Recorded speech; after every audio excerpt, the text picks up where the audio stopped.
Welcome back to an installment of the Mind Gains podcast. I'm Jay. I'm here with Vinny, and our special guest of the day, Sam. Go ahead and introduce yourself. I'm very excited to have. These are going to be our first guests of the podcast, so I'm super excited. Episodes in, Sam, you're the first one. Absolutely, yes, absolutely. Wow. And Okay. and if Sam watches our podcast, which he does, I know he does, he would know that we have been talking about him for the last 4 podcasts. Every single podcast, we always mention Sam in some way, type, or form. So now we have him here in the flesh, in the person. I'm Sam. And I'm very excited about today. There's a lot to learn. Sam is also an entrepreneur. I'm going to go ahead and let him introduce himself. Tell us a little bit about yourself, who you are, for people that don't know you at all. Okay. You're meeting new audience, so talk to us. Well, first of all, thank you guys for having me. Vinny, Josh, appreciate it. My name's Sam, so I'm an entrepreneur as well as Josh and Vinny. We've known each other, a couple years now? Yeah. Besides business, we're also like friends, Absolutely. I'm an entrepreneur. I do a lot of different things, but recently, what I'm doing right now is photo and video. So I do a lot of photography, videography for like the event space. So I'll shoot either weddings, quinceañeras, around that basically. So I'm shooting every single weekend, have events every single weekend. So I'm busy doing that. Scaling that business with my business partner. We're basically the number one quinceañera brand in all of Southern California. So Yeah, that's impressive. we've scaled this business in the past 3-4 years. But that's a little bit about me. That's what I do as of now. Who knows what I'm doing in the future, but right now that's what I'm doing. So tell me a little bit about what got you into the event space. As an entrepreneur, there's a lot of different opportunities that you could have actually went into. What kind of drew you into that videography, photography, and even niche down to quinceañera industry? What was that point where you're like, you know what, this is what I want to do, even if it is for now? Yeah. What was that moment? What was that deciding factor for you?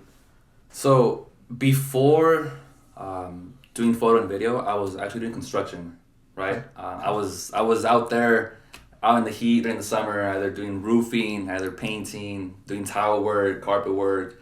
I was just general construction, right? And I remember in high school, so I started off in high school, free labor. And then in high school, I took a class. I did photography, and I liked it. I just took a random class, like, hey, let me just try photography class. It was pretty simple, pretty basic. I liked the way that you can just create your own image in a sense. Like you can position the camera or the subject in a certain way, use lighting and whatnot, make it tell a story, whatever. So I took the class. I freaking loved it. And then I had friends, because I bought it. My father, he bought me a camera when I told him I love photography. So he got me a camera. Went to Costco. We bought a camera. I started learning like hands-on like photography after that class in high school, and I had friends. Hey, like, can you help me shoot this? Or I would even you, bro. Like me and him, we would go out and just do like random photo shoots. Yeah, yeah, that is true. And for the audience, of course, they probably don't know this, but we're family. Oh yeah, because we're related. This guy said we've known each other for a few years. I'm like, Yeah. weren't you there when this man was born? Yeah, literally, I've known this guy for my whole life, but we grew up together. That's but it's true. Yes, we would go out, shoot a lot. There was a moment where we would do music videos, music shoots. So we started that. That's pretty cool.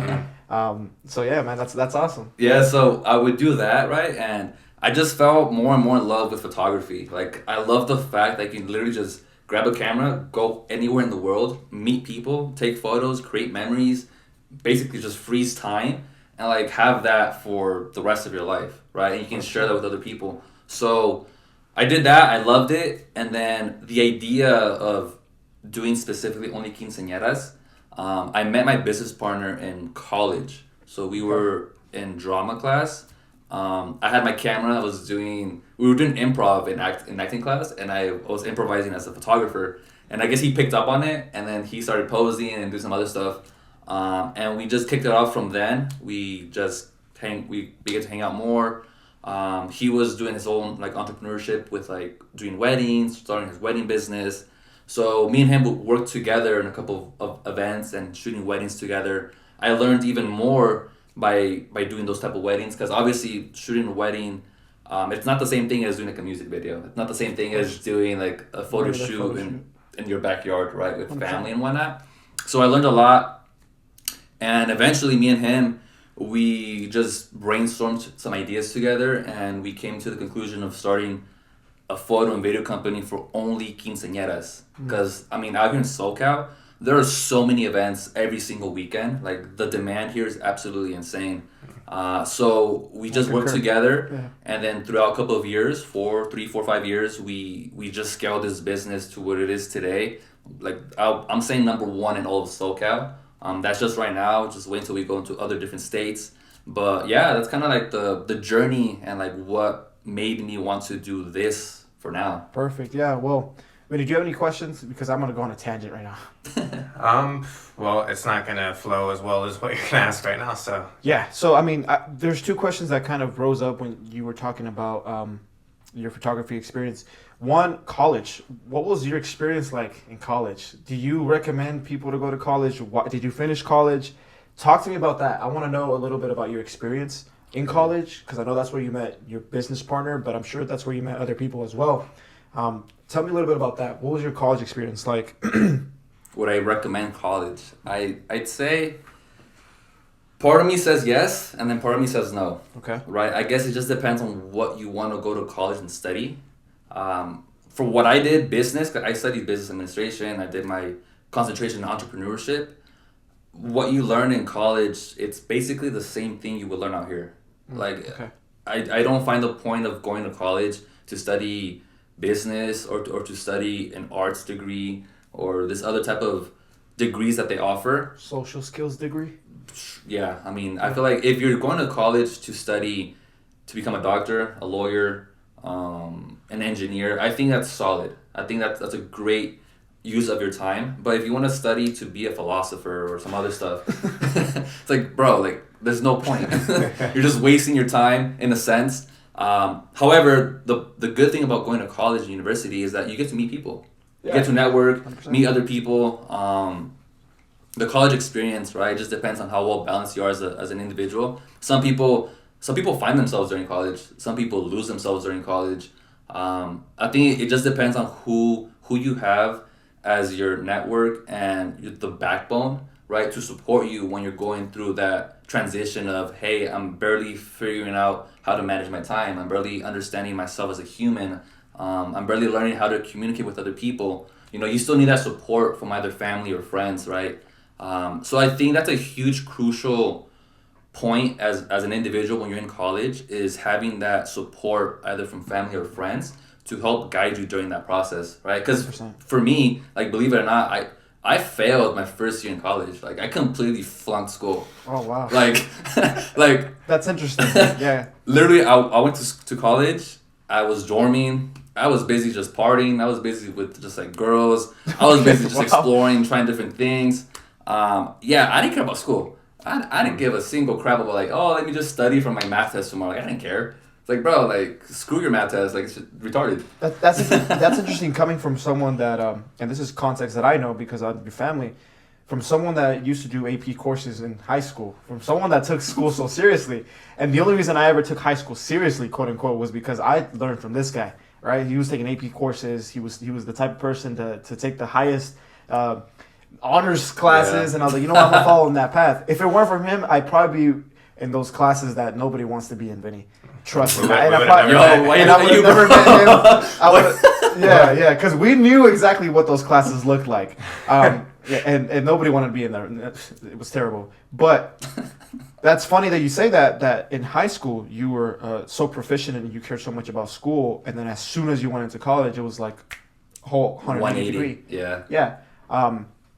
What do you think it was more the liberty of dorming there? Like, you know, you live by yourself, you can do whatever you want. What was it? What was that reason you were kind of not caring about I think school so much?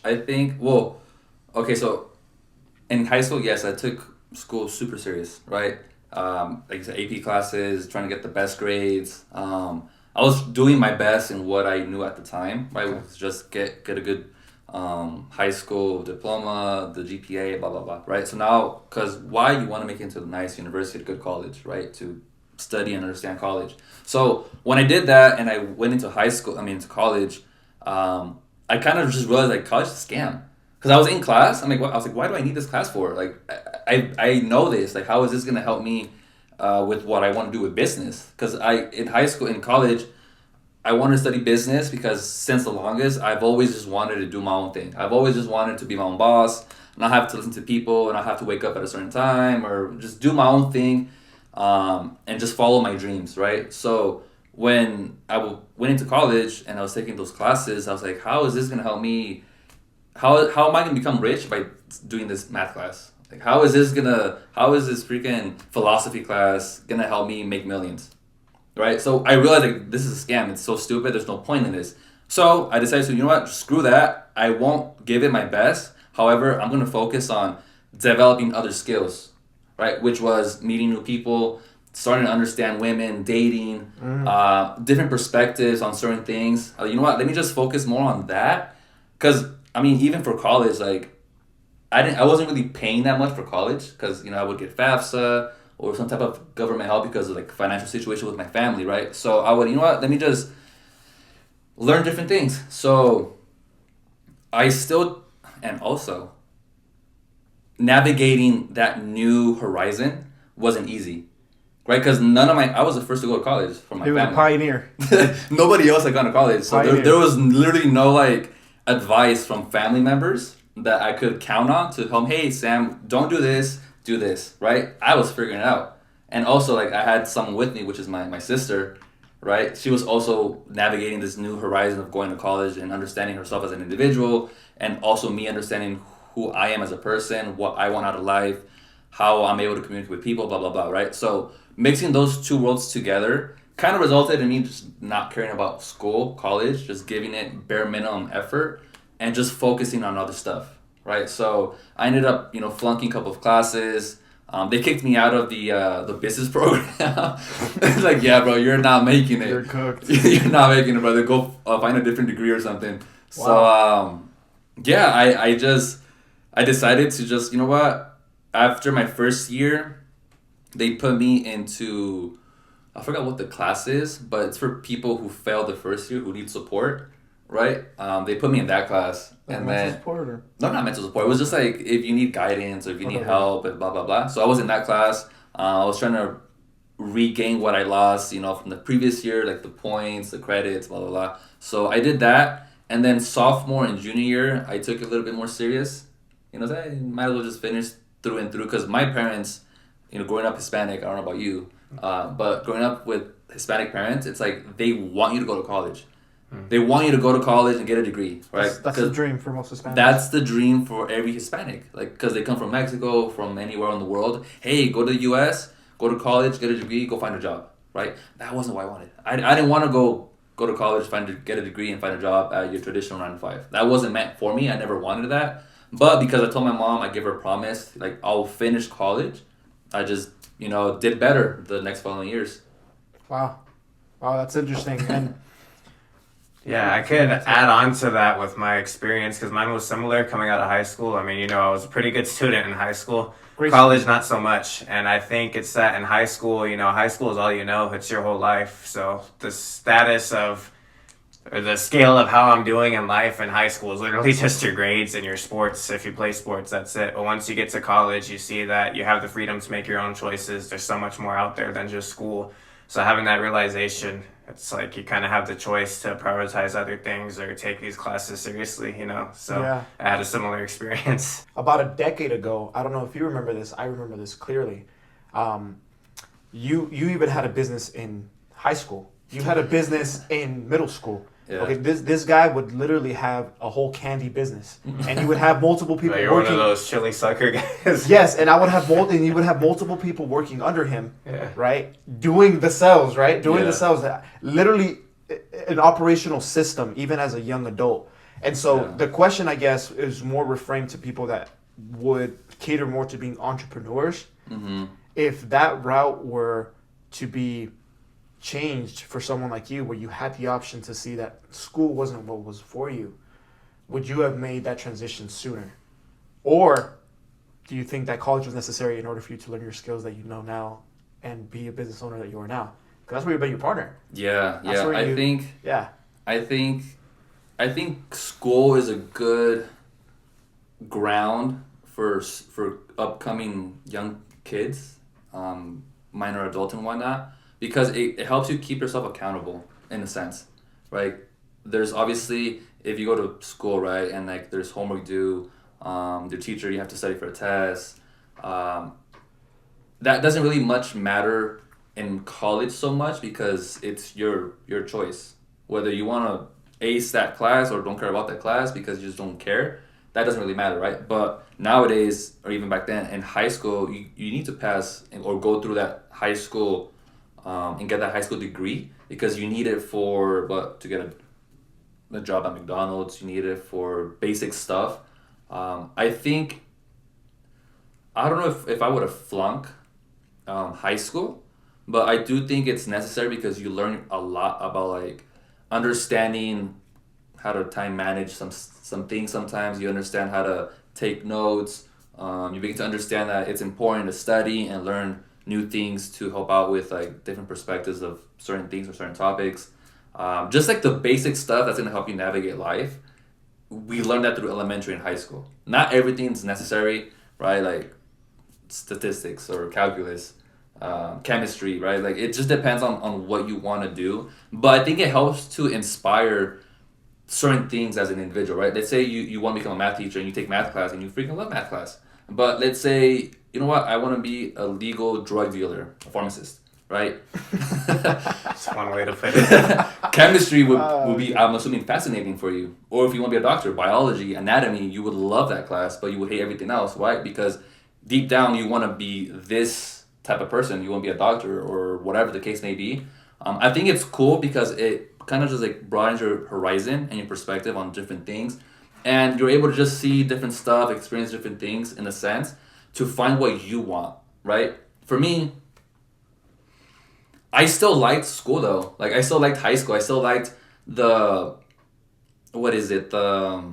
having to work hard and be rewarded in the sense of like getting good grades, getting praised by your friends, your family members, making mom and dad proud. Like I still liked going through that hardship of like, oh, I need to study, I need to ace this class. I remember sleeping like 2 a.m, studying for a test, wake up at 5 the next day. Anatomy, bro. Just to ace the test, right? Like that, like I love that. Like, well, why not? Like Hard work. you know, like just be the best at it. Yeah, I don't think I would have flunked class just the way that I am as an individual. I would have just tried something to just figure it out and just do my best. Did you play sports? In high school? Yeah. Not for like the schools and stuff, Okay. but I like sports. I like basketball, soccer. I did some type of like boxing here and there, but yeah, I mean, I was athletic in a sense. Not like you. I was like skinny, scrawny kid, but I was still kind of athletic. So was I until I was. Pop the picture. Well, let me ask both of you, because we've talked about college, but in what ways do you think, like from elementary to high school, could the American school system be better at just developing people overall and not just making them like throwing them into the rat race as they become adults, you know? Like what classes to offer? Just in general, like the way the school system's structured, how would you change it? Oof. Yeah. I mean, I would try to modernize the school system more to like nowadays. Because now we have AI, you have social media, different topics worldwide, understanding different cultures, understanding taxes, understanding how to run a business. I think those would be pretty awesome to have in high school. Yeah. Yeah. To answer the question, I think if we wanted to make the system better, one, the students would need to know what it is that they're after, Yeah. right? So, for example, let's say that you have an 8th grader transitioning to 9th grade and they are set on being a doctor. I think that their path should be laid out so smoothly to the Yes. point where it's going to make it the easiest to become a doctor. Absolutely. Okay, so if you want to be a doctor, for sure, this is your career. We are going to make this high school experience as easy and simple as possible for you to be the best doctor possible. And it should be like that for every student. Yeah. But here's the pushback on that. There are certain students that don't know what they want. I can say that when I was in high school, I didn't know what I wanted. Yeah. I was a kid. I was Say like, the same even in college. I went in there swinging it basically. exactly. And you don't really know what you want. Yeah. You kind of have to live a little bit and learn from different things, experience different things, like you mentioned. Oh, maybe try this biology class. I love biology. Maybe try this photography class. I love photography. For you to be able to know exactly what you want. So I think, to answer the question, for people that know or are set on a path that they want to be a doctor, a pharmacist, a legal drug dealer, if they want to be a contractor, their path should be set so smoothly that it makes it easy for them to become that. Yeah. For the people that don't know, then you of course have to have that general. We're going to give you some options, and then when you figure out what it is that you actually like to do or want to do, then we can transition to putting you on a stricter program to further make your experience easier to become that. Yeah. Right? So I think our system would be a lot better if we did that. But here's the thing, like you mentioned, AI, social media. Mm-hmm. There's a lot of kids nowadays that all they want to do is become neon. They want to be streamers. Yeah. They want to be. True. They want to stream all day. They want to play games all day. That isn't really benefiting for society. Mm-hmm. Okay, because if everybody were a streamer, who's building the roads? Yeah. No one. And you need that. Unfortunately, you need to have balance. And I think that the system is made for you to have such a bandwidth of different opportunities for everybody that gets into the school system, so that you can have different jobs that are filled up as the other people are leaving, retiring, hanging up the towel, whatever the case is, right? So that's what the system is designed for. Because if we had a system that wasn't designed for that, then we wouldn't have a system at all. That system would break. That's fair. Yeah. Unfortunately, it's not the best system, but it's the system that's been working for decades. For now, Yeah. Eventually, it's going to need a reform. It's going to need to get fixed. It's going to need to be changed.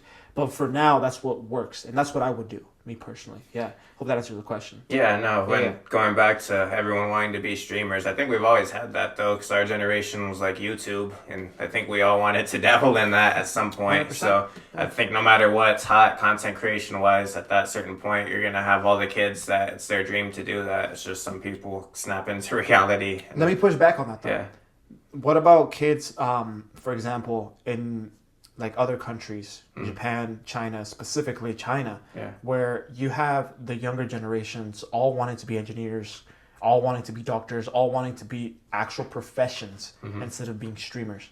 Because if you ask those kids, they don't want to be streamers. They Yeah. think that Americans are jackasses. Yeah. I don't want to be like that American, fucking dumbass. Well, Right? do we want to be communists? No, so No, we can we say don't. the same for them. That's what I'm saying. That's why I'm pushing back on that idea Yeah. of like the generations and the way that they're being taught and grown up in the long run doesn't look so favorable for the people that are all want to be streamers, Yeah. right? So, and you're right. It's always been there. YouTube has always been there. Content creation has always been there. And then there's people that wake up and like, ah, fuck, let me go to my 9 to 5. I gotta get this fucking bread, right? Yeah. And it's a good wake up call, but not everybody has that wake up call early enough, I would say. Yeah, but I mean, I'd say it's good to pursue your dreams. 100%. I mean, yeah, if you want to try it, then I see why not. Yeah, but- absolutely. 100%. Yeah. But are dreams influenced yeah, for sure. even by governments? Are your dreams influenced? Well, I What don't it is think you the want to do? government's pushing people to become streamers. I think, if anything, the school system does the opposite of that, which I guess now that you put it in that perspective, it's a good thing. But I don't know where I would change the school system is it needs to give kids more room to question and less of just answer this, answer that, you know? Yeah. Because it doesn't really give kids the room to find themselves. I think teachers play a huge part, though, in that. Yeah, bro, I went vegan for 2 years because of a teacher, 'Cause of bro. the te- Yeah. Why, are you serious? Yes. Can you briefly talk about that, bro? Please? Oh my gosh. If you bro. want to. If not, that's fine. We can just move forward. Vegan Vinny. I don't want to go too much into detail, Okay, that's fine, but that's yeah, fine. teachers could play a dangerous influence in kids' lives for sure. Yeah, sure. Well, I mean, isn't that what, to kind of push back and kind of like see a different perspective, isn't that what the government wants? Like, Yeah. to influence completely, like have influence over your children and the younger generation? Yeah, Right? Because absolutely. obviously, like, you were influenced by a teacher, Yeah. right? Because you're there 8 hours a day. Yeah, and that's School. dangerous, bro. Because like we'll talk about this. I don't give a shit. But back when we were in high school, like sexuality wasn't as big of a thing, and I'm not speaking out against like the LGBT community, whatever. But I definitely think that kids don't need to learn about sexuality in elementary school. So if you think about if a teacher is pro that, and think about at that age how vulnerable kids are, I think that's scary. It Yeah. is. Yeah. Even though it wasn't such a big thing during our time, Yeah. we were still exposed to it. Yeah. We had for sure. teachers that didn't know what they were. Mhm. Yeah, true. We You did. know, and it was like, for us, it was confusing. I mean, it was funny for me. I don't care. It was funny for me because we would go in that class and I would look at Vinny and we would just laugh. Because we would know. We would freaking know. Bro. Like, Yeah. this is fucking stupid. Anyway, it does play a huge role. And how For sure. you mentioned, oh yeah, well, this teacher had an influence on me. Who had an influence on that teacher? Mhm. And who influenced them? And who influenced them, right? As you Yeah. said, there's such a grasp on the younger generation. And they do that on purpose. They need to do that. Because if they didn't do that, then where would the control lie?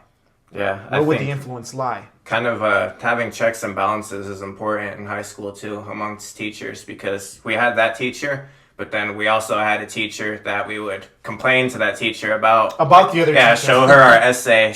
Our teacher would read it, be like, "This is an excellent essay. You know, she gave you this bad grade because she hates Christians, right?" Like that was actually a thing No, that yeah, happened yeah. in high school. Yeah. What? So And it was crazy because, Yeah. believe it or not, that would affect us. Right. You know, It, Yeah. it affects anybody that's Yeah. kind of going through that. So if a school is gonna have teachers that are so far out on one end of the pedestal Spectrum. or whatever, yeah, spectrum, it's important to have checks and balances just to show kids that, you know, think for Yeah. yourself. Yeah, and that's Yeah. exactly what they don't want. Yeah. I don't think the government wants you as a young kid growing up to think for yourself. Yeah. They just want to like, look, this is what it is, and just believe that, and don't ever question it. Because if you do, you're gonna get in trouble because Absolutely, you're yeah, that's what I was getting questioning, right? Like what we're telling you to believe. Yeah. You know, and I guess for me, like even like growing up in high school and like and that stuff, like obviously we were exposed to like these different ideas that were barely being introduced in a sense to like society. Yeah. Right? Like even I was like that doesn't make any sense. Like where is this coming from, right? Like even from how I grew up, I was I guess taught somehow to always just question things.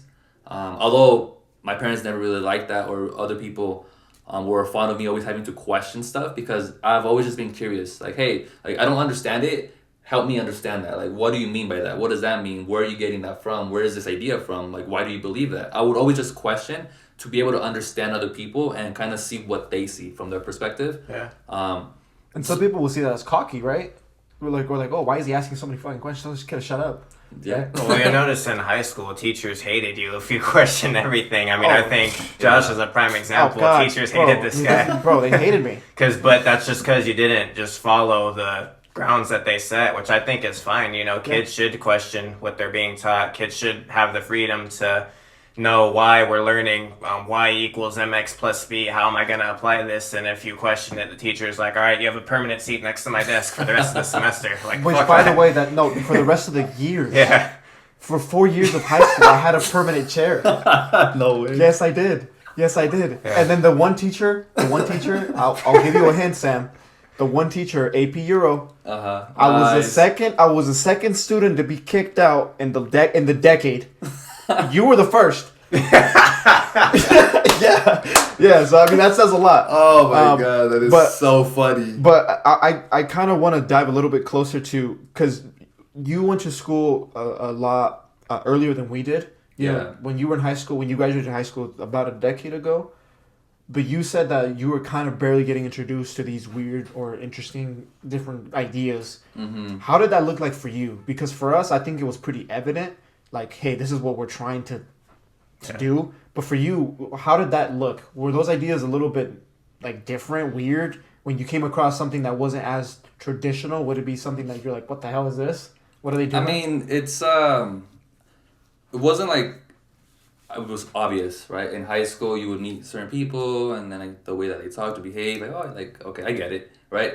Where I started to notice the type of influence and the type of agenda that was being pushed was in college, right? So in college, when I got there, they were, what was it? I think when we first got there, I forget what they call it. But we were just like exploring campus, different groups, a lot of different students around campus. We went to the auditorium or something, and then they started like, oh, if you're LGBTQ whatever, please stand up, right? And then a couple students would stand up. Oh, okay, let's applaud for them. Let's give them a hand.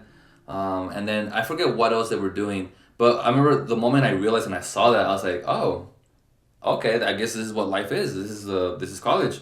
You're gonna meet different people. You're gonna meet different mindsets, different perspectives, and that's fine. You know, that's what society is, right? I'm a grown as adult now. Like I'm graduated college, high school. I'm going to college. I'm beginning to understand other people, see their perspective, and I was always excited for college because I always liked to question stuff. So I wouldn't mind talking with someone else who has a different belief than I do. Why not? Why do you believe what you believe? Let me understand you as an individual so we can better communicate between each other, right? Because obviously nowadays it's a lot worse. Like nowadays, if you call someone the wrong pronoun, oh my God, God forbid, they start going crazy, right? It's like, bro, like it's not that deep. Like let me just understand you as a human first. Like we're humans first, right? So like let me understand you first, and then that way it'll be easier for us to communicate in a sense. But to answer your question, it wasn't in college. College. Okay. When we had that first, I forgot what you call it, but you go explore the school campus. Like Orientation? Orientation, Yeah. yes. Orientation day. That's what it was, and that's when I realized, oh wow, so I guess this is life now. Wow. Yeah, that's interesting. For us, I think it was in high school. I mean, Yeah, it for wasn't sure. as evident as it is now, but in high school, we were like, bro, what's going on with these people? Yeah, well, I'll put it this way. The same class I talked about, and I actually like that teacher. I respect that teacher. Teacher was cool, bro. Yeah, she was a cool teacher. I But still will say what's up to her. the problem I had in that class, and back then it was like the norm because I was the standard she set in the class, so I didn't really question it. But we would openly talk about politics in that class. And wow. yeah, it was an environmental science class. So obviously that teacher leans Democratic, leans a certain way. So she would openly bash Trump, was in his first term at the time. She would openly bash Trump. And to be straightforward, I'm not a fan of Trump. Like, I think he's doing a terrible job. So Yeah. this isn't me advocating for Trump. I think he's doing a horrible job. But basically in that class, if anyone was for Trump, I would feel terrible for them because they were just going to get like shitted on and the teacher was going to encourage it. And I don't think that's fair. I think it's important to always have a neutral ground. Yeah, because I mean, you don't know people's. I think it was just a standard at the time that if you like Trump, you're automatically a racist. And yeah, people have their reasons for supporting who they support. You don't know those reasons. And I think it's important to always at least have open discussion for dialogue. Yeah. Instead of just 100%. completely shutting someone down because of the way that they think, you know? Yeah. So, yeah, the teacher would just openly talk about, oh, this is what Trump's doing, this is why this is bad, but would never provide any room for debate or Contrary- any, exactly. Yeah, so it was always And I think that's a problem, that's dangerous. it was always the here's the bad, and we would never be even shown to what are some of the good or the highlights. Yeah. You know, it was never neutral ground. It was very one-sided. Yeah. And like you said, anybody, because we had a few people in the class that were not on her side. Yeah, They would be treated different. yeah. They would get grades different. They would get What? everything. Absolutely, And yeah. I don't think that's okay. Yeah. Now, for someone like me, I was a jackass, and people didn't know what I was for. I was just fucking around. Yeah. So, I mean, I was pretty much left alone. But for the students that were pretty, like, they grew up in the household of, hey, this is my belief, Yeah. and they even projected that in school, they were the ones that suffered the most. For sure. And like you said, there was no middle ground. Yeah, that's very unfair. Very I think, unfair. Yeah. But I mean, again, we live in California, so if you were to go to like Alabama, I'm sure it's the opposite, you know? So in any standard, I think just not leaving neutral grounds or open room for debate, I think is very unfair, especially with children, because they're the most vulnerable to influence. So it's important to teach kids to think for themselves, not this is what you should think, follow it, and if not, you're going to be treated Punished. differently. Yeah. Treated differently. I'm half Puerto Rican. You guys are full Latino. So I just want to ask, like, the current political state of the world, how do you feel? I feel like the society tells you guys how you should think. Like, you should be bothered by this, you shouldn't be bothered by this, you should vote this way because of the color of your skin. How do you guys feel about that? Because I feel like that's more racist than what they call racism itself, you know? Like, oh, you're Mexican, so you should vote this way. Like, I think that's racist, but that's literally what one party's telling you to do, you know? Yeah. So how do you guys feel about that? Want me to answer first? Please. Oh, sure. So, obviously, I don't think it's good for society. Yeah, right? absolutely. Me personally, I don't really care so much for politics in the sense of like, how is this even gonna help me achieve my dreams or goals? That's how I see it. Like I don't bother to get involved. Like, oh my god, Like did you see what they just did, or did you see what Trump said, or did you see what Fauci said, or blah blah blah? Like, bro, I don't care. Yeah. Like, dude, how is that gonna make me more happier? How is that gonna make me more money? How is that gonna make me achieve my dreams or life goals? Right? Obviously, I should care in a sense because I live in the USA, right? Yeah. So obviously, it does affect my current life and the future life of my kids and my family. So in a sense, I do care, but not to the point of like I have it affect me and the decisions that I do with like my business or my life, right? Bro, I mean, politics, bro. It's such a slippery slope because obviously the way that media works, right? Like certain narratives are painted a certain way to have you believe certain things. Yeah. And they don't fully always show the full picture, right? So we can all be fooled like, oh my God, did you see what they said over here? Did you see what they did over here? If you don't do, and most of us don't do it, but if you don't do your own research and try to find the facts and see what actually happened, Yeah. then you can easily be influenced to start hating certain people. You can easily be influenced to start thinking a certain way because back to what we were saying before, like they don't want you to think for yourself, right? Yeah. The way that we're raised in school is like, here's what is facts and just believe that because here's the formula and here's scientific proof of whatever it is and don't question it, Yeah. right? So when you leave high school and you go into the real world of college and meeting other people, you now have that in the back of your head of like, oh, this is how life is supposed to be. You tell me something, I'm just supposed to believe it because that's how I was raised, right? But if you're raised a different way, like, let me just question that and like, why do you believe that? Where did you get that from? Like, what's influencing that idea or behavior?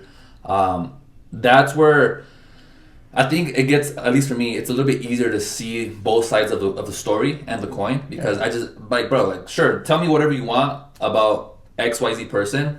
Fine, like, I don't really care because I'm more focused on other goals and dreams right now. Yeah. Maybe later on in life, when I'm, like, super wealthy, like, maybe I'll care more about politics. You know, maybe I'll start making friends in politics or other parts of the government. Maybe then I'll care more, but right now, currently, I just, like, bro, like, So I don't care. do you notice any difference from the last administration to this one, like business wise? I mean, honestly, I don't personally. I'm still young, but do you feel like who's president affects your In a success? sense, I mean, it shouldn't affect your success. And I mean, I guess define success. Like, what do you Well, I by mean, like, success? okay, let me reframe the question. Like, ideally, you should vote for who makes the clearest path for what your definition of success is, right?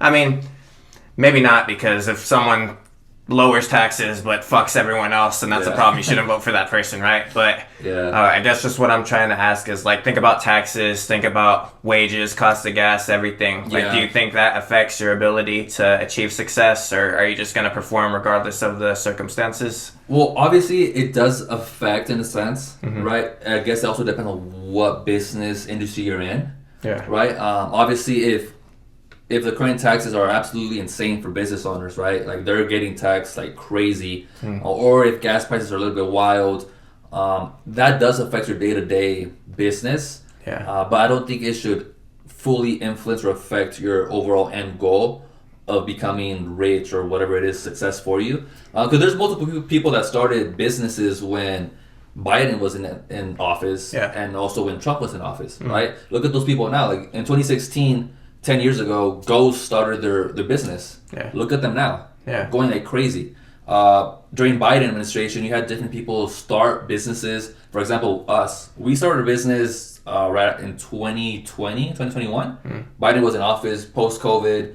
People were shutting down businesses. People were losing their business. People were going crazy, right? We started our business during that time. Like, it just depends on who you are, right? Like whether you take advantage of your surroundings and use that to help you, achieve your dreams and goals, or you can use that as an excuse to not achieve your dreams and goals. Like, I don't think it really matters who is president. Like, bro, like if you have a vision or a dream and you want to achieve that, then just do whatever it takes to achieve that, no matter what the surrounding is, right? That's how I would answer it. That's what I agree. think. That's a great answer. Yeah. What do you think? That's a fantastic way to view it. And I will say that you are responsible of choosing what you believe, because your question was, a lot of the times they're gonna tell you what to vote, what to believe in. Well, what yeah. Let's use Kanye West for an example. Like when he was behind Trump, a lot of his own people were like, "Oh, you're not one of us anymore." It's like, how are you gonna disowning him? Yeah, that's it's all crazy. like- You're a Nazi. You're not literally, and the thing with that is, a lot of people are influenced because of cultural minds, Yeah, right? And I'm gonna give you a very specific example. Since I'm in the wedding quinceañera industry, when the whole situation with the riots was going on in LA and like deportation, ICE, believe that or not, that did affect my business. yeah, Why? Because I had quinceañeras cancel on me. Yeah. Oh, sorry, we're not going to do this anymore. We're going to extend it to next year because of everything that's going on politically right now. yeah, Okay, well, that does affect business a little bit. yeah. But it shouldn't affect the end goal. Okay, For so sure. how did I pivot from that? Just to give you a quick example. Okay, well, quinceañeras aren't doing that well right now. I'm going to focus all in on weddings.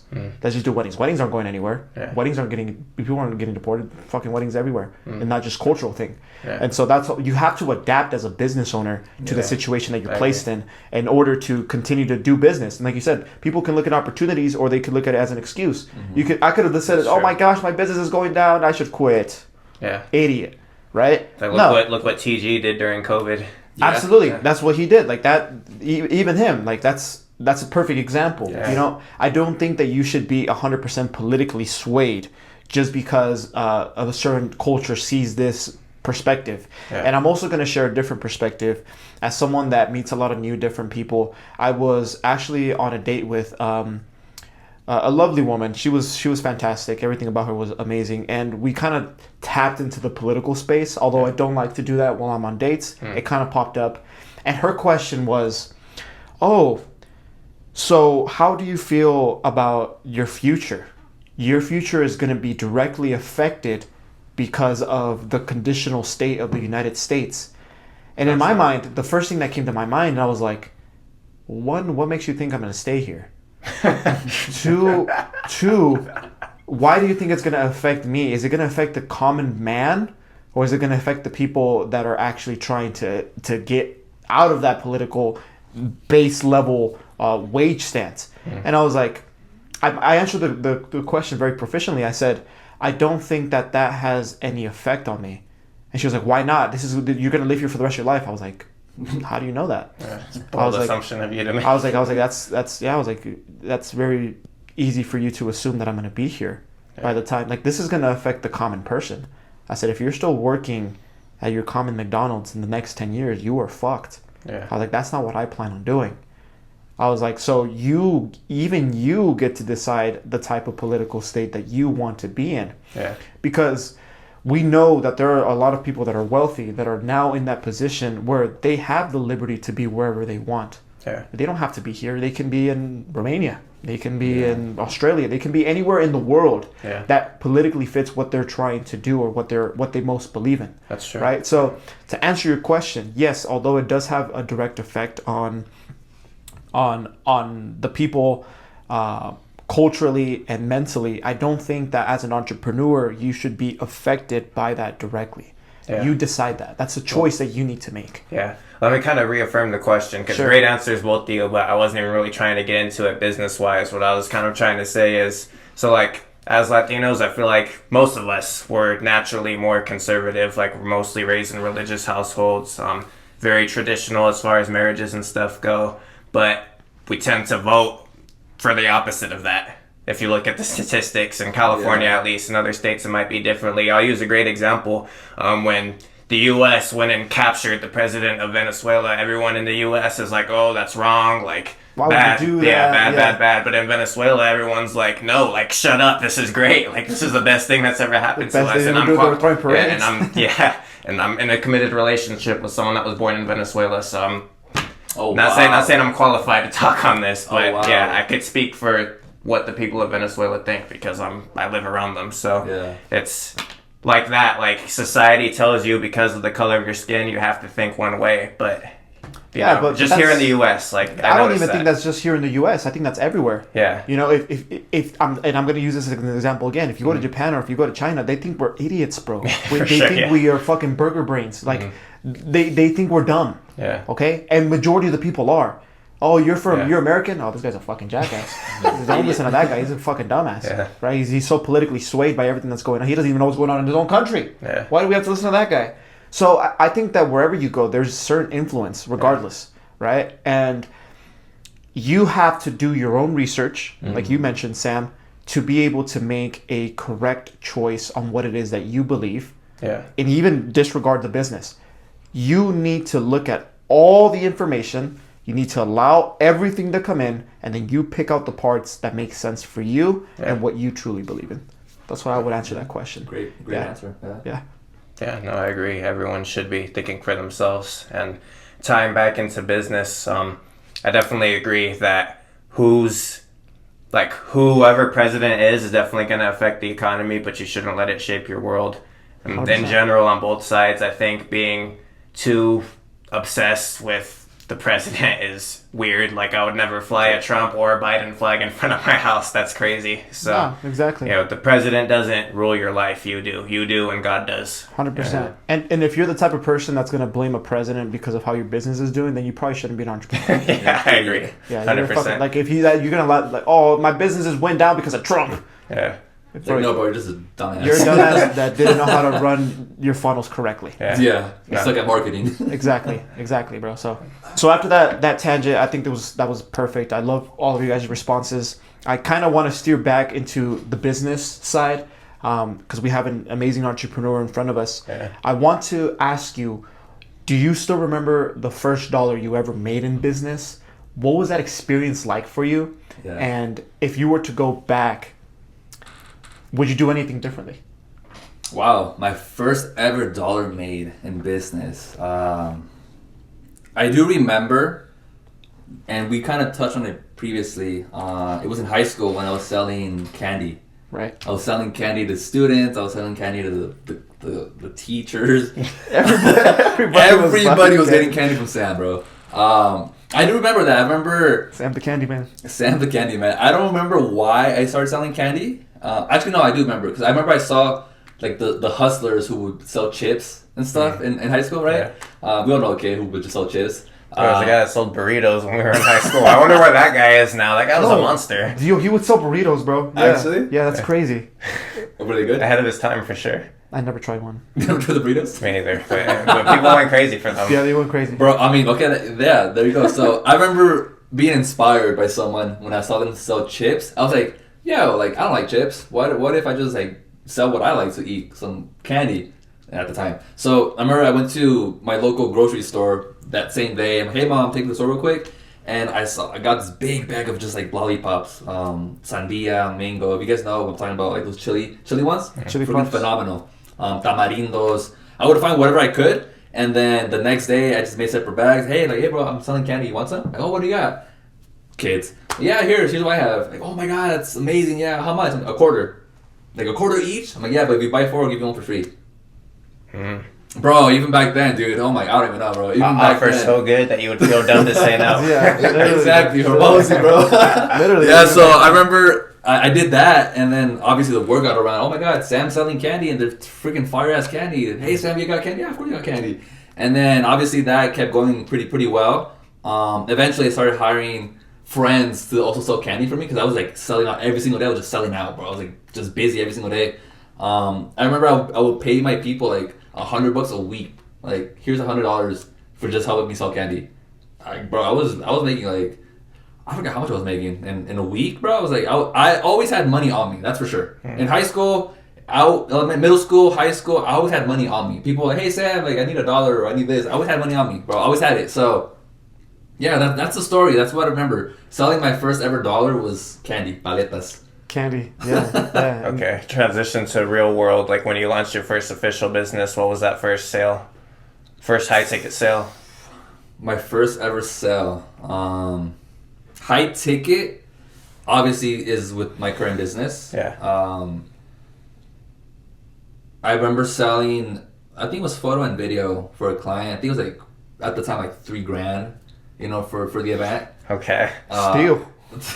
Steal, bro, it's insane. Do you think you undercharged at first? Or It depends on what perspective. I mean, undercharge right now, yes. Okay. Because of the brand, because of the reputation, because of our experience, 100%. But back then, The with where you team. were, was that But pretty back standard? then, back then, because of like we were just starting off, and like the value perceived by the client in terms of like what we were giving them was absolutely insane. We needed clients, we needed testimonials, we needed reviews. Yeah. So yeah, we'll do it for 3,000. Obviously, I got clients, a lot of them that said no. I ended up learning how to sell people, right? Learning sales, huge skill to have as an entrepreneur. Learning how to sell, right? So I learned that hands on, creating the offers with my business partner. We would tweak the offers so many times, like move this, add that, remove this, until people started saying yes so many times. Like, you know what? All right, people love the offer, people love the price point. We started getting more people. More reviews, more testimonials, more content to share, and then eventually we just started, charging more for what we do. Yeah. But yeah, I think it was like $3,000 my first ever high ticket. Okay, bro. One thing I respect about Sam is he will charge what he's worth, and that's that. And then Sam always pushes me to raise my prices. I'm like, Sam, no. But I respect that you have the confidence to charge what you want to charge, and that's that. People can take it or leave it, and you still find a way to make it work, So, Bro, it's because there's so many different demographics. Like in business, you have a specific clientele. Like if you charge more for what you do, bro, you'll find the clientele. Like Yeah, they're out I there. agree, yeah. They're out there, bro. They'll Like, find you. So Trust. yeah, or they find you exactly. If you do good marketing and you promote yourself that way, like they'll find you, right? Like that's what I had a limiting belief back then. Like, bro, we can't charge more than 3,000 for an event, brother. We have packages that are like double that. Like, why? Because we have the skill sets, we have the teams, we have the availability to fulfill that type of demand. Back then, I was like, there's no way I could charge more than 3,000. Like that's insane. Bro, that's someone's starting package, bro. Yeah. Freaking 10,000. That's starting point. That's nothing. That's someone's dinner. Freaking Drake and that's nothing, bro. 10 grand, Little Yeah. dinner. bro. Cute little dinner. Yeah, but it's awesome to have a different perspective and have your mindset shift from when you start out as an entrepreneur. Like, oh, let me just charge what I think I'm worth, right? But eventually, as you continue that journey as an entrepreneur, you begin to learn more skills. You begin to adapt and understand humans. Sales and like what you're worth as an individual because of what you can provide. So when that mind shift happens, bro, it's the best thing ever. Like, I'm not gonna settle for less. Like, imagine trying to date someone, like you have a specific type, and because you believe that you're not worth having her as your partner, you're just gonna settle for someone that's not your type. Yeah. That's how I see it. Like, why would I ever do that? Oh yeah, and then the That would more you grow as an entrepreneur, you value your time a lot more too. So 100%. you get to a certain point where I'm not gonna do this for less than this amount because my time's valuable. So, 100%. Yeah. 100%. Yeah. Interesting perspective. 100%. And I kind of want to add to that a little bit, because when you shift that mindset of like, okay, this is how much we usually charge, but now we can charge this much, right? And like you said, you are always going to find the audience for that, or the audience is going to find you. Something that I learned, and I forgot where I got this from, so don't quote me on anything, but it was somewhere along the lines of, you are not your client, right? I would never, and we've talked about this before, I would never pay $1,000 for a cake, ever. Yeah. But I have a package that's $1,000 that sells like crazy, right? And people buy that one. It's probably one of my most, favorable packages. Nice. And it's like, I would never do that, but I'm not my client. Yeah. True. Yeah? Yeah. And so people will pay for skills. People will pay for experiences. People will pay to get what they want, regardless of the price tag that you put on it. Yep. Right? And so you, like you said, especially in SoCal, the demographic and the demand for weddings, quinceas is so big, bro, that it's ridiculous. Like, for you not to be in that industry, or for you to be in the industry and not make money, you just have to be a complete idiot. Yeah. Like, there's no other way. Respectfully. Respectfully, because even people that aren't doing the most marketing are still making money. Yeah. Even the people that aren't having the best product are still making money. So there's no excuse for you to not be making money, especially in that industry. Yeah. And so, and I do believe it's also a limiting belief sometimes, where it's like, oh, I don't know, can I charge that much? No, why not? There are other people doing it. If you feel like you're confident, you have the skills to do it, why not? Yeah. Worst case scenario, you get less clients for more money. You're doing less work for more. Exactly. But do you think there's, because like, okay, Dollar Tree and Louis Vuitton are both very successful companies. So, I mean, obviously, Quantity and quantity, right? yeah, for sure. Quality and Obviously, quantity. if you're Louis Vuitton, you could do less for more. But, I mean, is there a right or wrong model? Not necessarily. It just really depends on what the business model looks like for you, right? If you're in high ticket sales, Yeah. I think that yeah, less is more. But why can't you have both? Mm-hmm. Why can't you have more and higher prices? Yeah, but if Right. everyone's trying to be a Louis Vuitton and there becomes a point where no one wants to be Dollar Tree, then are we cooked? I think that everything balances itself out though. Well, I mean, eventually, Supply demand type thing, you know. yeah, supply and demand, and obviously there's a demographic for both. Yeah. Right, obviously Dollar Tree or the 99-cent store, they have their type of demographic. There's people that go there. There's nothing wrong going there, right? But Yeah. obviously we all have our own seasons where I remember also going to Dollar Tree. I remember buying stuff there because, you know, it was I still go to Dollar Tree. it's a bro. dollar. Very cool. You know, like, why not? Sometimes, and this is a life hack. This is a little tangent. If you go to Dollar Tree and no one knows this, go to the energy section, bro. They have like energy drinks there all the time, bro. For They like do? a buck and a Okay, half. yeah. A buck and a half. Actually? They're not the greatest. They but- have 3Ds. Oh, They sell 3D yeah, there. 3Ds there. They sell the 3Ds there. That's solid. And sometimes they sell Reigns there, the white gummy bears. You'll find Okay. some for like $1.50. But bro, sometimes you find that, you know, Yeah. like you said, there's everybody has their demographics. Yeah. Yep, you'll find them or they'll find you. You can't be scared to just charge what you charge, bro. For sure. Because Yeah. obviously, I'm in the game of business to obviously learn and also make money. Like, there's no point in me doing all this and like not making money, like living a meager life. That's same as someone who works at McDonald's. Yeah. That would be ridiculous.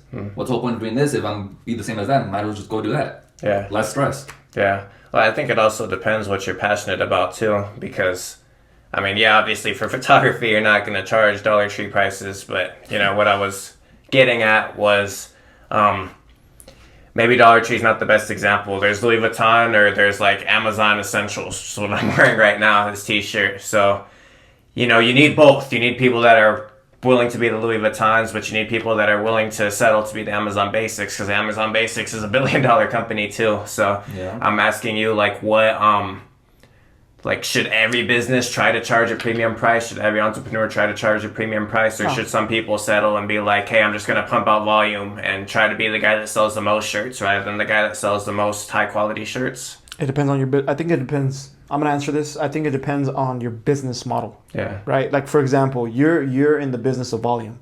I think that you need to be pumping out volume Yeah. more. Yeah. Not necessarily like, yeah, here's my meal for $50. I wouldn't buy that. And I don't think it'd be very limited to Yeah, find for someone sure, that would yeah. buy one meal for $50. It's stupid. That's a good correlation, because if I Yeah. wanted to sell $50 meals, then I'd be having to sell like ribeye and lobster meal prep plates, and I'm not going to do that. Yeah, so Yeah, you might be selling less, but that might be a good idea, though. That might take off in a certain aspect, you know. But hey, you know, you I'm never not know. going to do it. Steal my fucking idea if you want to. But Yeah, but like it. imagine if you did Yeah. meal prep only for like like luxury meals. high end meal prep, or where you have steak, ribeye, a little bit of shrimp here, a little bit of lobster, Yeah. and you're charging 100 per fucking plate. Of course, it has to be more presentable. It has to be a little bit more fresh. Yeah. At that point, just become a personal chef. What the fuck are you doing? True. Yeah. But kind of, it really just depends on the type of game that you're playing, and I think you're playing the volume game. Yeah, for you sure. know, for someone that's in higher ticket, for example, Sam, I think that although you can get a higher volume, you can also charge even more and get less people for less work because of the branding, because of how much time it has, because of the skills, like you said, the quality, the teams. So the longer you have, the more brand you've established. How long has Louis Vuitton been around? For a very long time. Yeah. And they've been able to establish that brand for a very long time. And I think that's kind of where it transitions to branding, Yeah. you know, and establishing the brand. But if you want to answer the question as well, on what your thoughts are on that.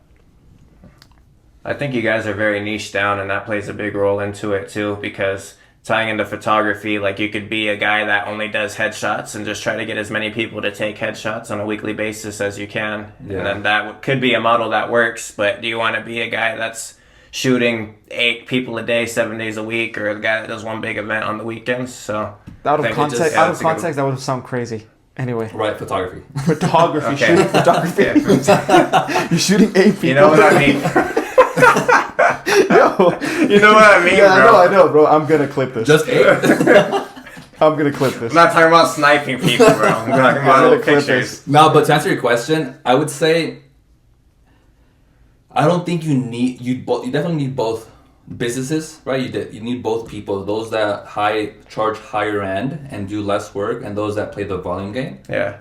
Because at the end of the day, it still just comes down to skills and comes down to branding, right? Yeah. So obviously, there's other photographers who might charge less than I do, right? Or other people that do cakes that charge less, but the quality probably isn't the same. The experience for the client isn't the same. The reputation that they have versus us, not the same, right? So obviously, like the more better established the brand is, I think in your favor you can charge more compared to your competition or to someone who's barely starting off. Like we've all been there. Like we were all that guy where we were charging less for what we were worth. But why? Because we needed to establish the brand. Once it's established, now you can start charging what you and other people perceive to be reasonable for what you're offering and doing. So you need both. Both of you, when you're on a sales call, what do you say to a client that says, oh, well, this company will do it for this price and it's cheaper than yours? What do you tell them on the spot? So why just not go with them? Why are you here? What the Yeah, hell? that's it. Not like that, but What about you? Me, Yeah. well, similar to what you just said, is like, yeah, well, if they were the perfect fit for you, What's stopping you from going with them? what stopped you from making that decision with them? Why are you still on a phone call with me? And usually they'll be like, oh, well, I just want to see, I want to lay out my options. Sounds good. So it seems like their option wasn't what you were looking for. So what are you looking for? And then I would try to delve a little bit to see what it is that they actually want. Yeah. And if that's what I offer, then I'd be like, well, you want this, and this is what I have. This solves your problem. Something that Sam is very passionate about is fashion. So I want to kind of jump into that a little bit. Why are you so passionate about it? Why do you enjoy it so much? And do you feel like that's important to have good fashion taste as an entrepreneur, or do you think it's important to just be well put together overall, regardless of the brand? it's a good question, actually. I don't think it's necessary as an entrepreneur, right? There's many different entrepreneurs or business owners that Alex are Hormozi. successful with business who just are trash with fashion. Like I don't think it really matters. Yeah. However, I believe as a man, you should be well-rounded in all aspects. So one of them being your fashion style, your taste as a man with fashion. Because for me, obviously, women perceive men. First thing that people notice, not even women, but other people, what they notice instantly about you, the first thing they notice and see is like how well put are you, right? Your hair, your outfit, your teeth, all that stuff. Like people see that instantly, no matter what, they're gonna see it, right? So for me, it's like I always want to give off a good first impression with people, and also I just like fashion and style because I don't know, I've always been like that. It's a way to express yourself also as a person, because if you see someone who shows up in shorts, socks, sandals to a meeting versus someone who shows up with either a button up or even a suit, right? Who are you taking more serious? Yeah, for sure. Yeah. Why is that?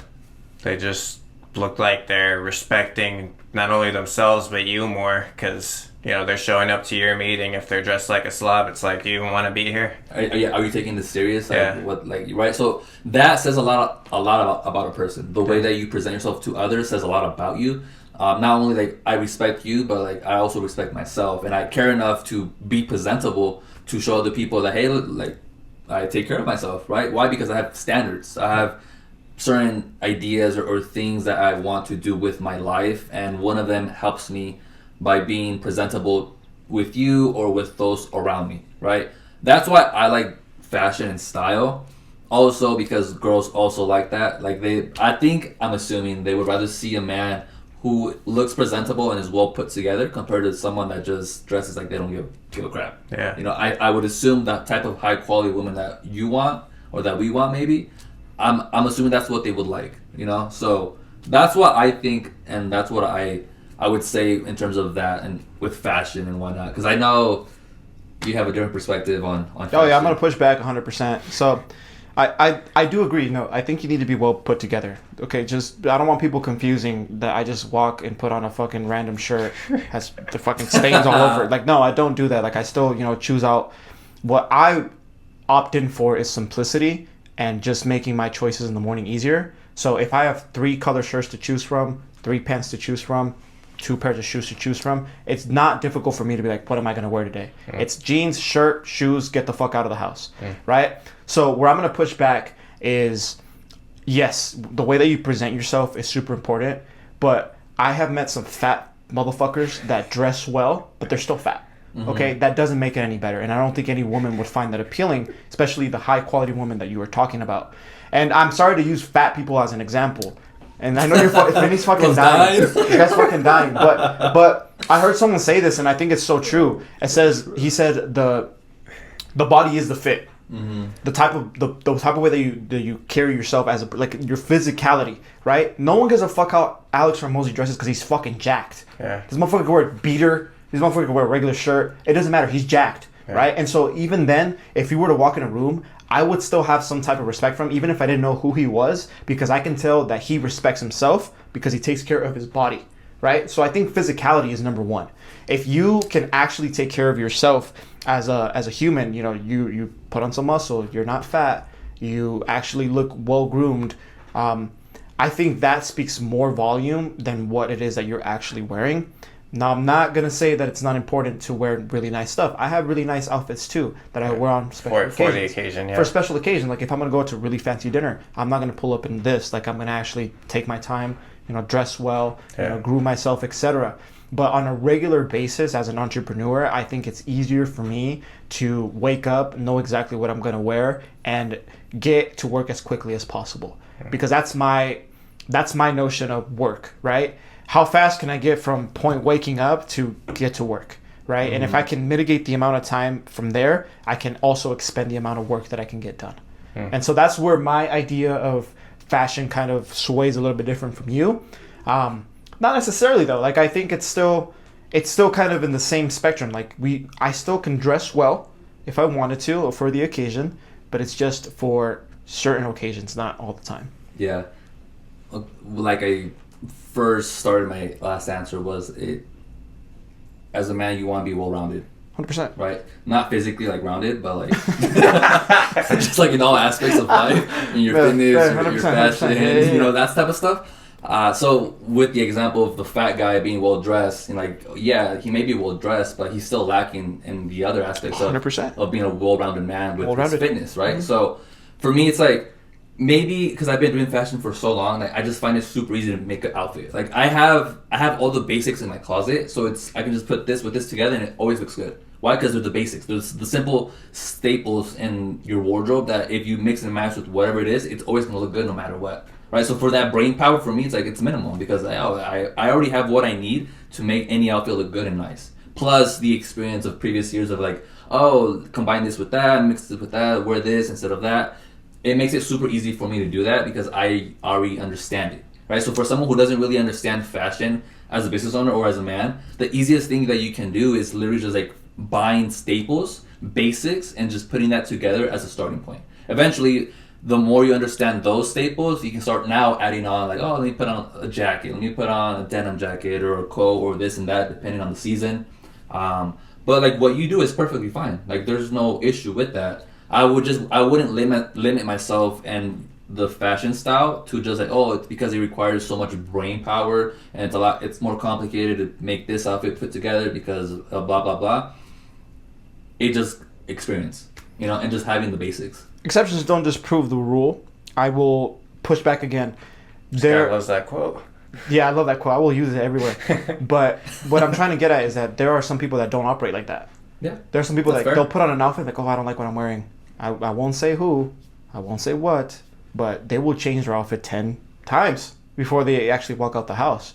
And I think that is where they lose brain power, is because now you don't know what to wear because you have so much, right? And maybe it's not for you because you understand the basics, but not everybody understands that, right? You're an exception.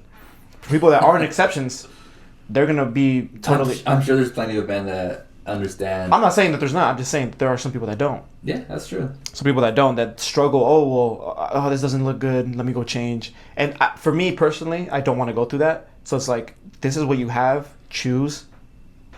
Let's go. So that's just what makes my life simpler. But I'm not opposing as into that you need to be well-rounded. That's actually a really good point. I agree. Yeah. What about you, Vinny? What about me? What are your thoughts on fashion? What You know, Should men care about fashion? yeah, and I'm gonna ask Yeah. you directly because Okay. you, as a fitness trainer, Uh-huh. I feel like you're more prone to just wearing gym stuff because you're always training. Yeah, well, yeah, on a day-to-day basis, you're usually going to see me in athletic wear, but if there's a special occasion, then yeah, of course I'm going to look presentable. I'm not going to pull up in Gymshark shorts and a fucking raw gear tee to a fancy dinner at Fleming's or whatever, you know, but I agree that physique is more, because if you have a good physique, you can make a lot more things look good than if you're not in good shape, you know? Like me, I consider myself in good shape. I can wear an oversized tee, it looks fine. I can wear a fitted tee, it looks good too. Whereas if you're, you know, I'm not going to be 260 pounds wearing a compression shirt with my love handle sticking out, you know? So it's just, It doesn't matter. Physicality matters. yeah, physicality matters because you could pull off a lot more when you are in good shape. But yeah, I think fashion is important. Showing up to things, looking respectable, looking well put together. I don't think the brands matter as much as how it looks, how things are fitted. But me personally, I stick with basics for the most part. Like I like solid white shoes. I like black. I like colors that go together well. I don't really like to experiment too much. I'm a pretty simple guy, but as long as I look well put together, then I'm chilling. So. Question for you guys: are you guys big on branding, or is it just me? Because I don't like the idea of having like logos on my shirt.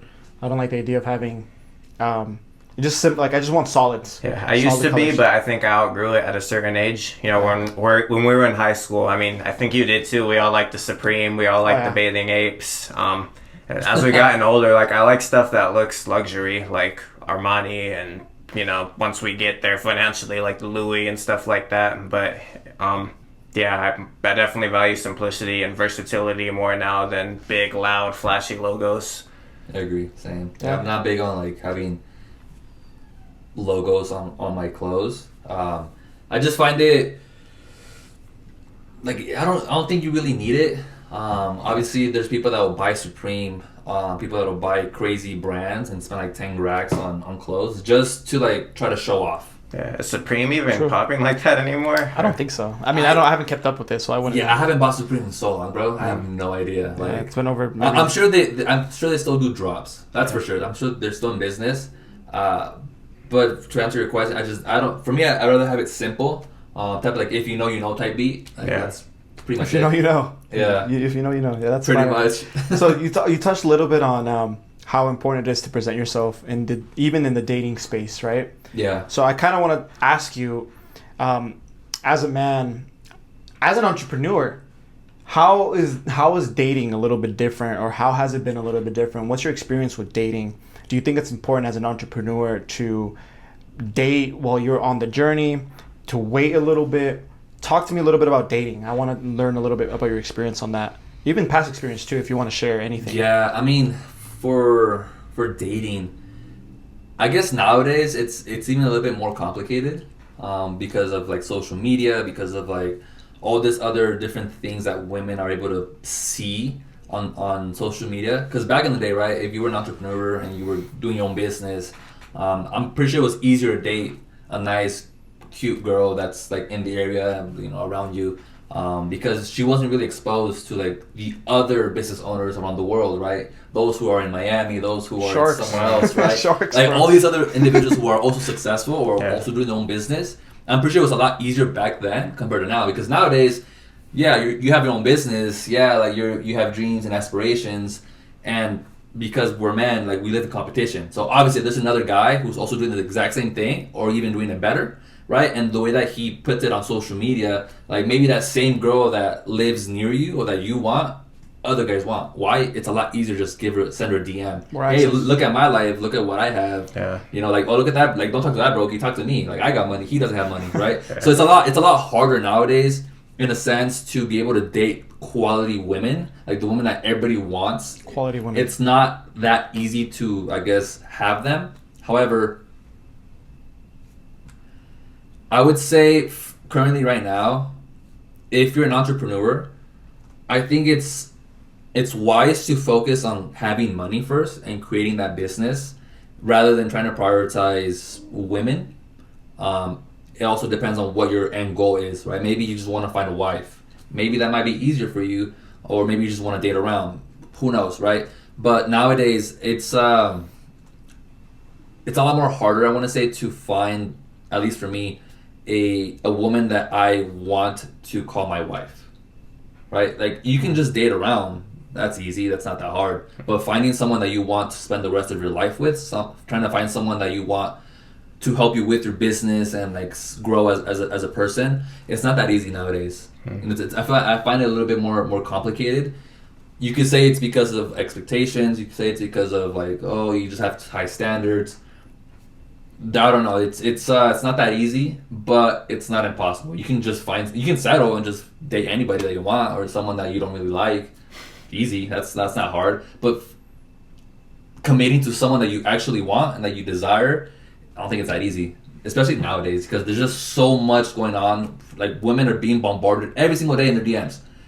Guys are sliding up. Other people are hitting them up. Hey, like, you're cute, you're pretty, giving them validation. You know, we're competing with not just the people around the area, but like around the world. Around the world, bro. Around the world. There's so many guys, so it's 100%. Yeah. What do you think?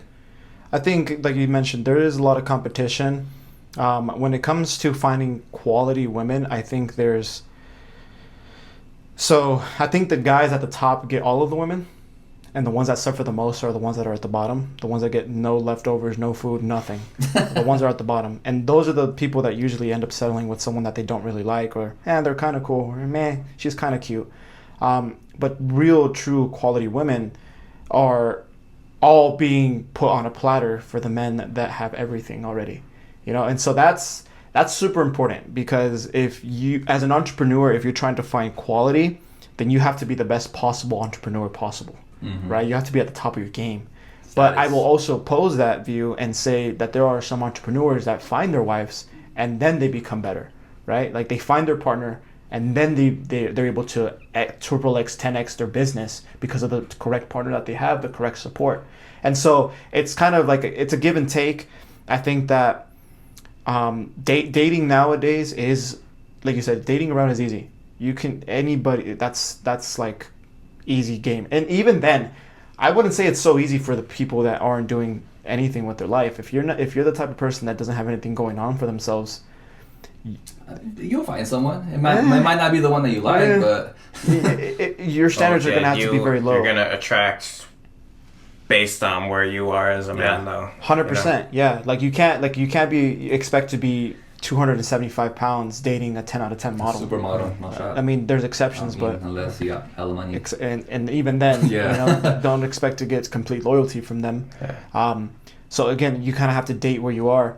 And it's funny that we mentioned that, because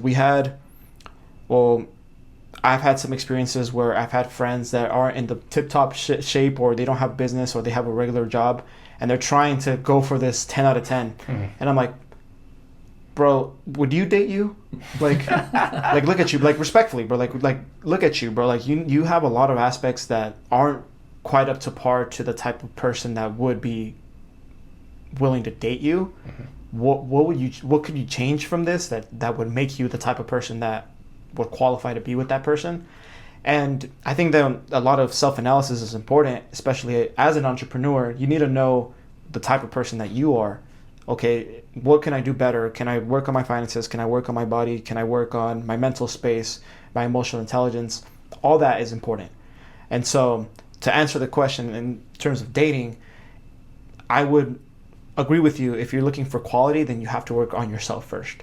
Yeah. If you're looking for quantity, then you have to lower your standards. Yeah.